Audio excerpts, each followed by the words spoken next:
दोस्तों ये आज का वीडियो मेरे एक सब्सक्राइबर की डिमांड पे है। उनका एक क्वेश्चन था कि डिजिटल इवैल्यूएशन क्या होता है।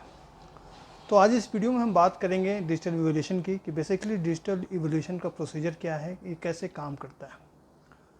तो दोस्तों इवैल्यूएशन का मतलब हम यहाँ पे बात कर रहे हैं कि जैसे आप किसी एग्ज़ाम में अपीयर होते हैं तो जो भी आपकी आंसर शीट होती है, आंसर बुक होती है, वो चेक होती है।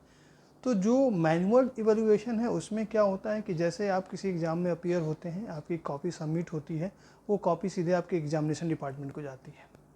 वहाँ एग्जामिनेशन डिपार्टमेंट अपनी कोडिंग डिकोडिंग जो भी उनका प्रोसीजर है करने के बाद वो पर्टिकुलर कॉपी किसी पर्टिकुलर फैकल्टी को असाइन हो जाती है। फैकल्टी एक सेंट्रलाइज इवैल्यूएशन सेंटर पे या अपने डेस्क पे बैठ के उसको मैनुअली हर कॉपी को चेक करते हैं और मार्क्स देते हैं। वही मार्क्स वो एग्ज़ाम डिपार्टमेंट को सबमिट करते हैं, देन एग्जामिनेशन डिपार्टमेंट उस रिजल्ट को प्रोसेस करता है। तो ये बेसिकली एक ट्रेडिशनल अप्रोच है या मैनुअल अप्रोच इसको कह सकते हैं। अब हम बात करते हैं डिजिटल इवैल्यूएशन का। तो डिजिटल इवैल्यूएशन बेसिकली क्या है कि इसमें जो कॉपियाँ इवैल्यूएट होती हैं, जो भी आपकी आंसर शीट है या आंसर बुक जो इवैल्यूएट होती है वो डिजिटली होती है।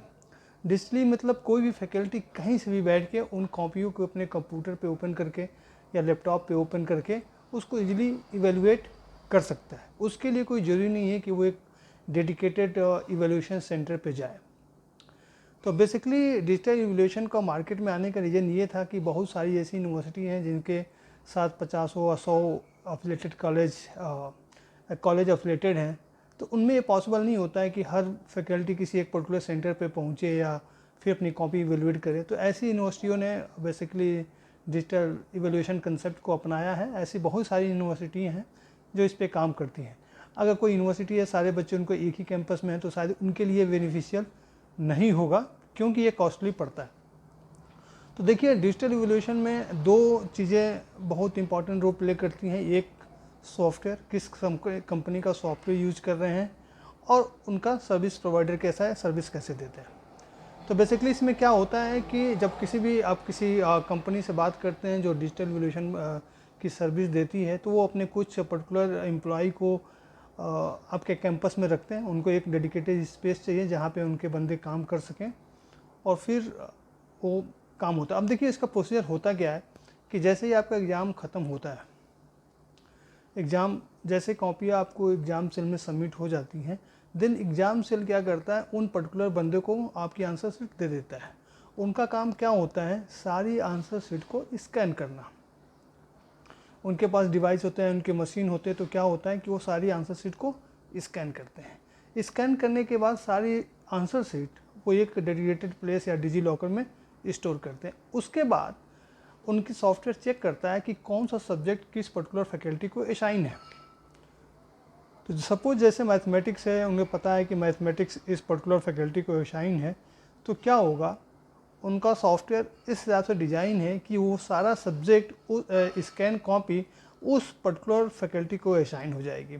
जैसे ही फैकल्टी वो लॉगिन करेगा तो जितनी भी आंसर शीट उसको असाइन हुई है सारी आंसर शीट उसको दिखेगी। अब फैकल्टी क्या है, कहीं से भी बैठ के अपने लॉगिन से सारी आंसर शीट को व्यू कर सकता है। उनके सॉफ्टवेयर में इतना होता है कि आप टिक मार्क लगाना चाहें तो लगा सकते हैं, जिस कलर को यूज करना चाहें आप कर सकते हैं। जैसे ही कॉपी चेक करने के बाद, आंसर शीट चेक करने के बाद फैकल्टी सबमिट करेगा, वो मार्क्स स्टोर हो जाता है। उसके बाद रिजल्ट प्रोसेस होता है और फिर रिजल्ट डिस्प्ले किया जाता है थ्रू एग्जाम सेल। तो बेसिकली इसका प्रोसीजर है, इसमें जो दो मेन इंपॉर्टेंट चीज़ हैं, एक तो उनके कुछ बंदे होंगे जिनका काम होगा उन कॉपियों को स्कैन करना, सॉफ्टवेयर पर अपलोड करना, फिर फैकल्टी को असाइन करना। जैसे ही फैकल्टी को असाइन हो जाती है, फैकल्टी क्या कर सकता है, लॉगिन करने के बाद वो सारी आंसर शीट चेक कर देख सकता है और ऑन स्क्रीन वो मार्किंग कर सकता है। और फिर मार्किंग करने के बाद जैसे ही वो सबमिट करेगा, वो मार्क्स एक जगह स्टोर हो जाएगा।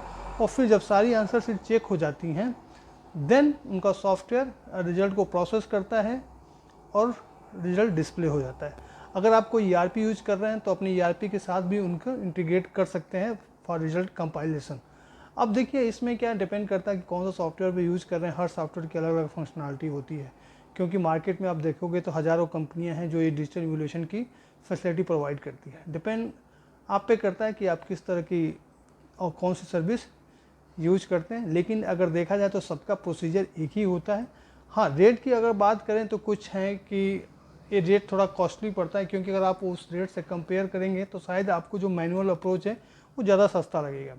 क्योंकि हमने भी 2-3 कंपनियों से बात की तो पता चला कि कोई 50 रुपये पर आंसर बुक चार्ज कर रहा है, कोई 40 रुपये पर आंसर बुक चार्ज कर रहा है। मीन्स अगर मान लीजिए आपके 1000 आंसर बुक हैं तो इंटू 40,000 उनको चाहिए स्कैनिंग के चार्जेस ले रहे हैं। मतलब क्योंकि अगर जो भी बंदे वो डिप्यूट करेंगे तो उनको कहीं ना कहीं से सैलरी तो देनी होगी और वो पैसा वहीं से निकालते हैं।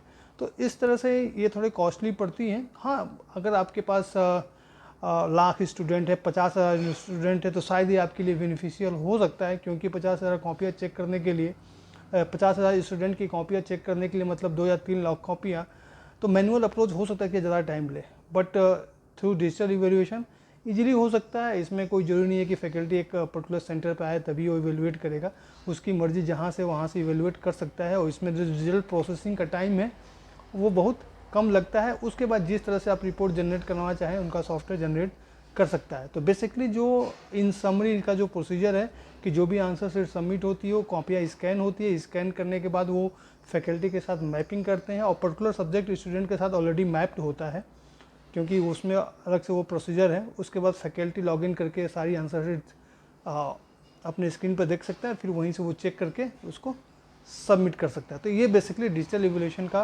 प्रोसीजर है और इसमें एक सॉफ्टवेयर की रिक्वायरमेंट होती है। तो उम्मीद है कि आपको समझ में आया होगा। So thank you for watching this. Thank you.